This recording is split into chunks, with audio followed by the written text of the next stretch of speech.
Diqqat bilan eshiting. Bizga, erkaklarga butun e'tibori bizda bo'lgan, mehr berishga urinayotgan, atrofimizda girdikapalak bo'ladigan ayollar yoqmaydi. Ular bizga emotsiya bermaydi va ularni biz qadrlamaymiz. Agarda kimdir sizga erkagingni e'tiborini jalb qilish uchun unga mehr ber, e'tibor ber deyotgan bo'lsa, xiyonat qilgan bo'lsa erkaging, uni atrofida girdikapalak bo'l, sandan balki e'tibor ola olmayotgandir deyotgan bo'lsa, u erkaklar psixologiyasini umuman bilmaydi. Bizga o'zini olami bor, o'zini shaxsi bor va bizni ilohiylashtirmaydigan va o'zini avvalo birinchi o'rinda qo'yadigan ayol yoqadi.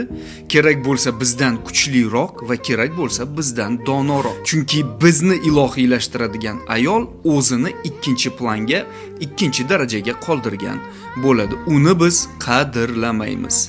Ha, erkakni orqasidan ayol ergashadi, lekin aslida tabiatan biz ayollarga qarab o'samiz va ularni orqasidan erkak ergashadi.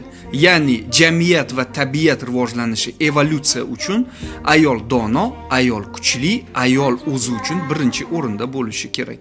Aynan shunaqa ayolga nisbatan erkak o'sadi, rivojlanadi, mana bu tashqi olamni rivojlantirishga harakat qiladi.